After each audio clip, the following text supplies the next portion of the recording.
इस एकेडमी की स्थापना 1949 में हुई, जब ये जरूरत महसूस हुई कि देश में एक ही जगह पर आर्मी, नेवी, एयरफोर्स की ट्रेनिंग होनी चाहिए। एक ऐसी इंटर सर्विस एकेडमी जहां उच्च शिक्षा और मिलिट्री ट्रेनिंग साथ साथ हो।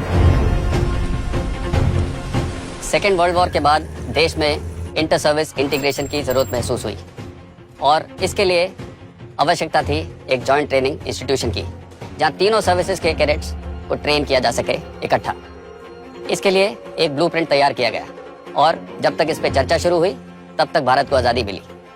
फिर एक नए सिरे से तब के उप प्रधानमंत्री सरदार वल्लभ भाई पटेल ने इस काम की शुरुआत की। आज यहाँ पर कैडेट्स की एंट्री एक बेहद ही कॉम्पिटिटिव सिलेक्शन प्रोसेस के तहत होती है और उन्हें यहाँ हम एकेडमिक और मिलिट्री ट्रेनिंग दोनों देते हैं। हमारा मकसद है कि आर्मी, नेवी और एयरफोर्स के लिए स्कॉलर वॉरियर्स तैयार करें जो मॉडर्न वॉरफेयर में किसी भी तरह की चुनौती का सामना करने के लिए हमेशा सक्षम हो।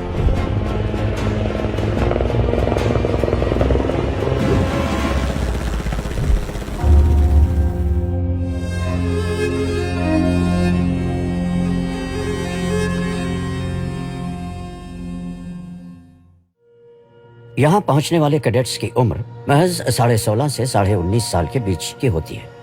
वो उम्र जिसमें मन मर्जियां चलती हैं, जो मस्त और मनमौजी है। ऐसे में कौन सी वो सोच या वजह है जो इन्हें यहाँ लाती है, जबकि इन्हें मालूम है कि यहाँ कोई ऐशो आराम वाली जिंदगी नहीं है, न ही बाहरी दुनिया के तमाम शौक।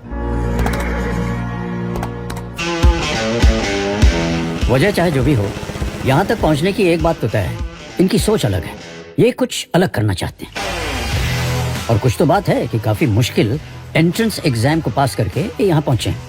लेकिन यहाँ कैसे इनकी जिंदगी बदलेगी इसका पूरा अंदाजा इन्हें नहीं होता। एकेडमी में कदम रखते ही सभी नौजवानों का हुलिया एक सा कर दिया जाता है। कोई किसी से अलग नहीं, एक से बाल, एक सी पोशाक और एक से चाल ढाल। इन्हें फिर 18 स्क्वाड्रंस में बांट दिया जाता है जो अब इनके घर बन जाते हैं। सभी स्क्वाड्रनों की अपनी अलग अलग पहचान है, जैसे अपना अलग रंग, अपना अलग झंडा, अपने अनूठे कायदे दस्तूर। साथ ही इमारतों पर इन्हें बनाने में योगदान देने वाले राज्यों के नाम लिखें और इन्हीं कमरों में, जिन्हें कैबिन कहा जाता है, यार दोस्त बनाए जाते हैं, चिट्ठियां पढ़ी जाती हैं, मस्ती मजाक होता है, बीते दिन का ब्यौरा, अगले दिन की तैयारी और वो थकान से चूर गहरी नींद जो आती है एक मेहनत से भरे दिन के बाद।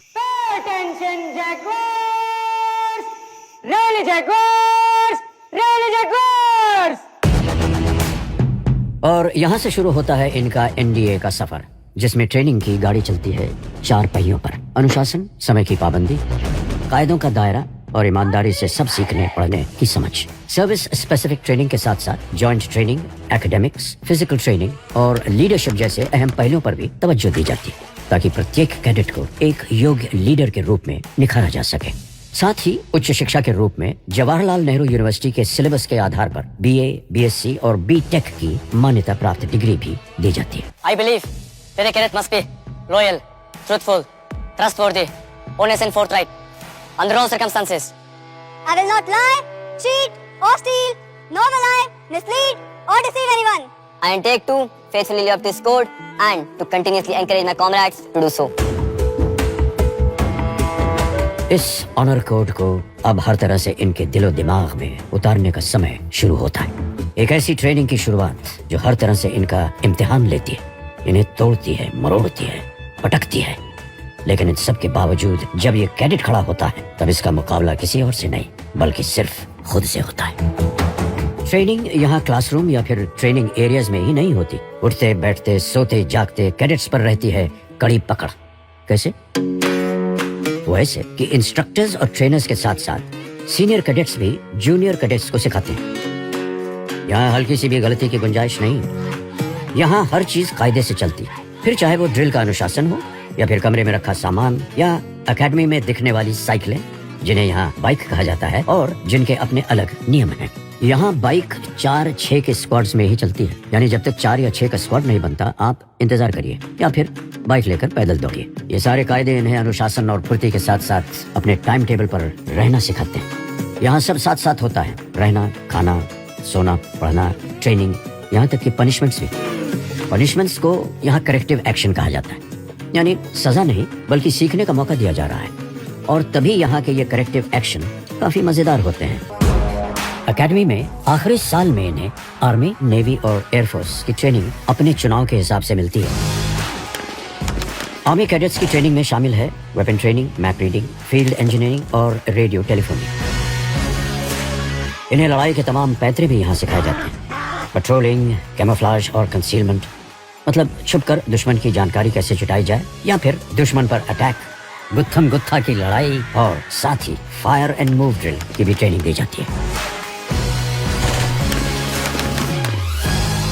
Naval training team navy cadets को पीकॉक बे के वाटरमैनशिप ट्रेनिंग सेंटर ले जाती है, जहां उनकी प्रैक्टिकल क्लासेस होती हैं। आज एकेडमी में इस तरह का इंफ्रास्ट्रक्चर खड़ा किया गया है जो कैडेट्स को असली समुद्र का अनुभव देता है। यहाँ इन्हें जनरल सीमनशिप, नेविगेशन और कोस्टल कम्युनिकेशन की ट्रेनिंग दी जाती है। राष्ट्रीय रक्षा अकेडमी के इतिहास में उसके 148वें बैच से जुड़ा है एक नया मुकाम। ये पहली बार है कि एनडीए में लड़कियां भी शामिल हुई हैं। इसके साथ ही भारत अब उन देशों की लिस्ट में शामिल है जहां महिलाओं को भी मिलिट्री ट्रेनिंग इस उम्र में लड़कों के ही साथ दी जा रही है। इन महिला कैडेट्स के लिए कोई ढील नहीं, वही मेहनत, वही रगड़ाई, वही सख्ती। आज अगर वो गुरूर से यूनिफॉर्म पहनती हैं तो वो सिर्फ इसलिए क्योंकि एकेडमी में उनके साथ कोई भेदभाव नहीं है।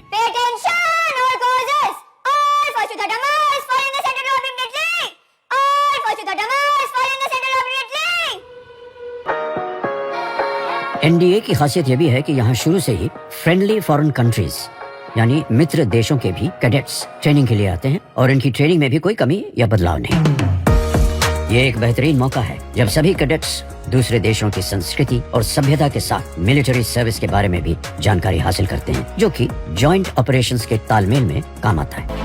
आधुनिक युद्ध का चेहरा जो भी हो, मिलिट्री ट्रेनिंग का सबसे महत्वपूर्ण काम लीडरशिप ट्रेनिंग ही रहेगा। ऐसे ऑफिसर्स को तैयार करना जो ऑलराउंडर हो, फिर चाहे एकेडमिक्स, मिलिट्री ट्रेनिंग या फिर खेल, जो अपनी सेना की कमान हर कीमत पर हर स्थिति में संभाल सकते हैं, सैनिकों में जोश भर सकते हैं, उनके जुनून को दिशा दे सकते हैं।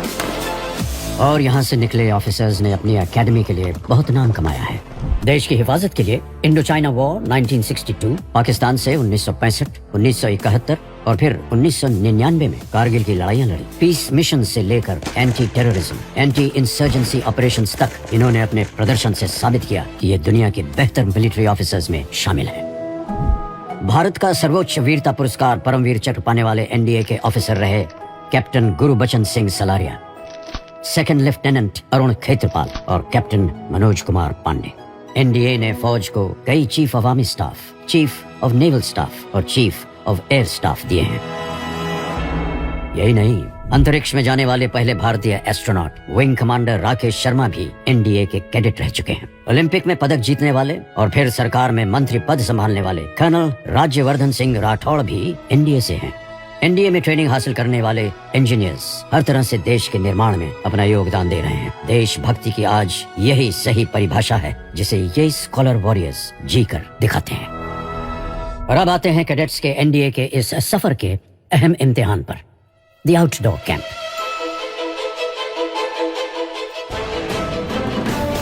और ये आउटडोर कैंप अक्सर आउटडोर ट्रेनिंग का अंतिम पड़ाव होता है। उसके बाद सिर्फ बचता है जीत का बिगुल और होती है जश्न की तैयारी, जिसमें पूरी एकेडमी शामिल होती है।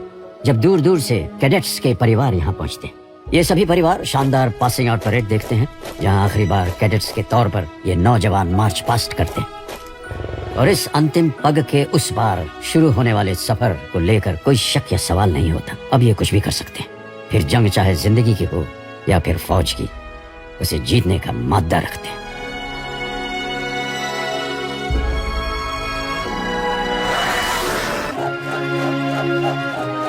खुद पर यह भरोसा इनकी चाल ढाल और आंखों में साफ दिखता है। ये वो दिन है जो ये अपनी जिंदगी में कभी नहीं भूल पाएंगे।